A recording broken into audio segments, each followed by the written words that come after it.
Hello everyone, and welcome to today's video. In this video we are going to talk about two things. We're going to talk about my car and we're going to talk about reckless drivers. So let's start with my car, because I'm sure at this point some of you are wondering, Daniel, do you even like your car? And some of you might even be asking, why did you buy it in the first place? So in my videos, I guess I'm quite critical of the car, and that's because I had a very, very high expectation of what owning an RS car would be like. Now, I know it's an RS3. Some people will question whether it's a true RS car, whatever that means. But regardless, I had an idea of what it would be like to own the car, and it hasn't quite been what I expected. So does that mean that I actually hate the car? Of course not. I love my car. I love driving the car. I love the way that the car looks. It's still, in my opinion, one of the best looking hot hatches, if you can call it that you can buy. Every morning I look at it and think, you've done well. But there are, of course, things that annoy me about this car, which I spoke about in my last video, and those come from an ownership perspective. I think a lot of people commented on that video saying you should feel lucky that you have this car, and if I had one, and if I could drive one. And as much as I respect those comments, it's important to bear in mind that you don't own one and you don't drive one. And I don't mean that in a belittling way. What I mean is, when you own the car like I have for just over 6 months now, you begin to realize little things that bother you. And I guess unfortunately, the little things that bother me about my car are quite big ones, in that they are quite obvious and hard to ignore, i.e. the squeaky brakes, which is still ongoing, but hopefully will be resolved very soon. Now, the positives and the negatives don't really add up. The positives of owning the car, of course, outweigh the negatives of owning the car, and it's still a little surreal, if I'm being honest. Sometimes I look at the car and think, you know, is that mine? And then I'm very starkly reminded at the end of every month when the finance payment comes out.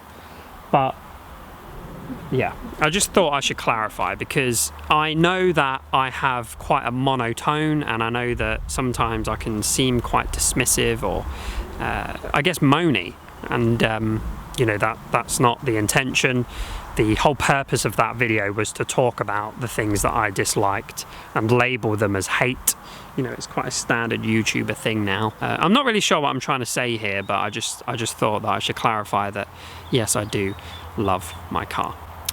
Now, I mentioned that video, the 5 things I hate, and there is one point that I want to clarify, which was the last point, the 5th point, about the attention that this car gets. And a lot of people, despite my best effort, a lot of people misunderstood what I meant and commented telling me that I should have expected this, and you know, what else did I expect? You know, people are going to race me, it's an RS car, blah blah blah. And again, very valid points, but not quite getting what I mean. So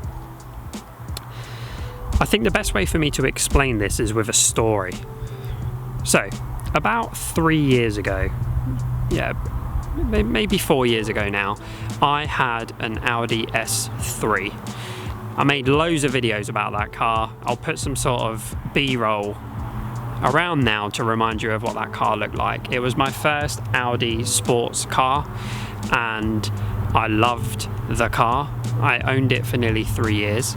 It was intense, and I hadn't had the car very long, and I was driving through a high street and a car kept braking in front of me, and I got frustrated, so I undertook the car and jumped a red light, and I was doing probably 70 in a 30. And one of the cars I undertook was an undercover police car. So they immediately turned on their lights, they pulled me over. I had a very quivery bumhole as I got out of my car, because I realised that I had just committed a series of crimes The main one being how fast I was going, because if you're unaware, in the UK, if you're doing double the speed limit, you can lose your license. So I immediately knew that I had messed up. I got out of the car, I was very, very honest, and what I mean by being honest is I just threw my hands up immediately and just said, look, I don't have an excuse. I was driving like an idiot. I was in a rush to try and pick up a friend of mine, you know, nothing urgent. And fortunately, the police were very, very lenient to me, and I consider myself to be very lucky that those two policemen were as lenient as they were, because they could have very easily crucified me for what I had just done. And you know, some of you are probably already thinking it, you deserved it. So that really shook me up, and up until that point, I would say I was one of those drivers that I criticised in my last video. I was trying to race everything. I was trying to prove a point of how fast my S3 was. I was driving recklessly, and it's not until you have one of those encounters that you realise, actually, it's just not worth it. Because I could have lost my licence, which then would have affected my ability to commute to work. As much as my job doesn't require a driving licence, it would have become very difficult to actually get to the office. Family, I wouldn't have been able to ferry around Matilda, my daughter. I wouldn't have even been able to drive her mum to the hospital when she went into labour, like all of these things, and it shook me up. So, coming away from that experience, I decided actually, I need to think about where I'm driving fast, and I need to just give up on proving a point, because there is always going to be a faster car on the road, and sometimes those cars are not obvious, and it's not worth chasing down to figure out which cars you can and cannot beat. A good example, just kind of fast forwarding a bit, and do bear with me because this is going to jump around a bit. 2 days ago, I was on a country lane, national road, and there was an Evo 7 in front of me. And I thought, God, why is he going so slow? So I thought, oh, right, okay, cool. Maybe, you know, something's wrong with the car or whatever. He was doing about 35. So I thought, right, let me take him over. So I put the car into manual, go to take him over. This guy put his foot down, and I'm not joking, I tried to keep up with him to 70, and he annihilated me. And his car was a 2002, maybe? No, not 2002. I'm not sure, but it was an older car, and I thought, wow. Because to look at it, you wouldn't have thought that had obviously bigger turbos, etc. But anyway, back to the story. Now, I was one of the lucky ones, because I had an encounter with the police, and that scared me enough to change how I drive my cars. Unfortunately, some people aren't as lucky. Some people crash their cars. Some people walk away from those crashes, and some people don't. Some people crash into people. Some people run over people. And it takes something like that to happen for those people to realise, actually, I probably didn't need to drive like I did to prove a point, because now I'm, you know, in prison, or now I've lost my licence for life, or whatever the circumstances are. It's just not worth it. And my point in that video was the attention I get where people come up to me, they ask me questions about the car, or they'll ask me to rev the car to hear the pops and bangs, or they'll give me the thumbs up when they're driving past, or, you know, I'm driving past them. That's all well and good. I'm all happy with that. I am a very, very approachable dude. So people who come up to me in the garage, etc., I'm all good to talk about the car. But something I just can't something that just really bothers me is people driving recklessly around me. I've had people take me over in high streets. I've had people driving up my backside for a long time where I can't pull off, or they can't take over because it's not a great road to do so. I've had people who do take me over, and then it's a really close call. I've had people slam their brakes on in front of me. I've had all sorts of crazy experiences in just 6 months of owning this car. And I think that although the cars are quite understated, RS3s, because they don't have a giant wing and loads of stickers all over them, my car is probably a little more obvious because of the colour and the aluminium, etc.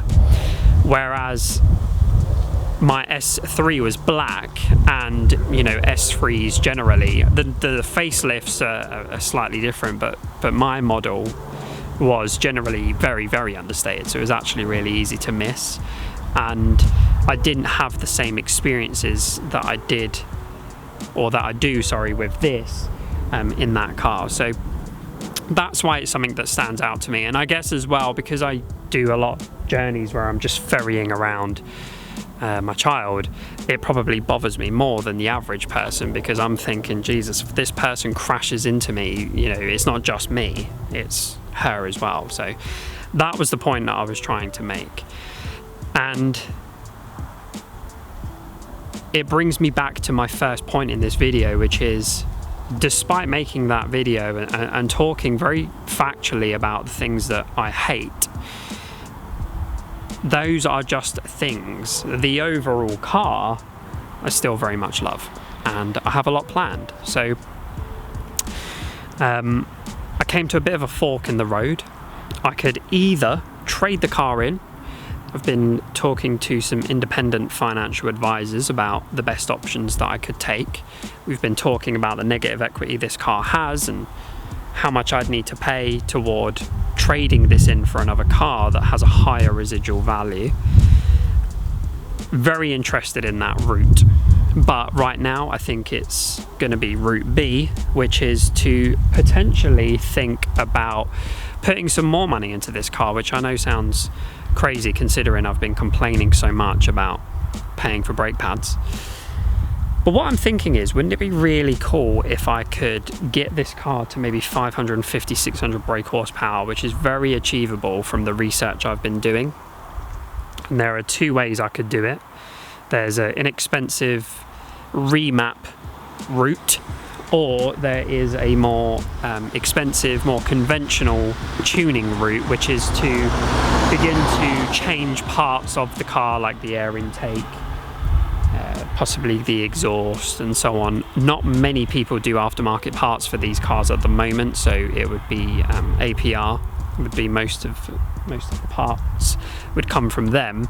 But let me know what you think in the comments below. Is that a wasted task? Shall I just get rid of the car now? Like, what would you do? Would you trade the car in earlier, or would you keep it and you know, see what you could get out of it instead? I'm leaning more toward the second option, because like I said, right now it's not the best time for me to move cars. Maybe 6 months, 12 months time would be, but right now it's not. And I've never owned a tuned car. Now, I'm sure some of you can guess that I won't be doing much of the work myself. I'd be taking it to places, so that could be a really cool, it can make for good content as I take it to different companies, etc. And maybe we could reach out to APR about actually driving the car to them, because they have quite a cool facility there. And I believe if you actually reach out to them, they're quite open about you coming along, and you know, we could pick up some parts. That would be cool. So let me know what you think. Just let me know what you think in the comments below about what you would do.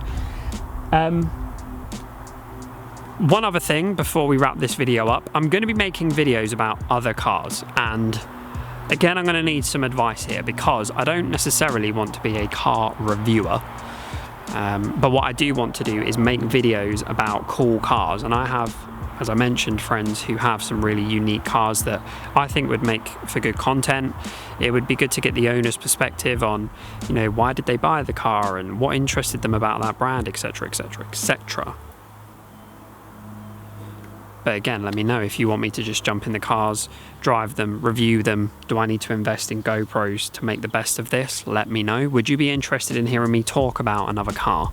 I guess is the question I'm asking. But I'm going to jump back in this now and head back home. So I hope that you have taken something from this video and it's not been too boring. Leave a like or a dislike. Last video got quite a few dislikes. Subscribe if you haven't already, and do do comment. There's a large group of cyclists coming, so before they start staring at me, let's wrap this up. So until the next video, thank you very much for watching. Peace.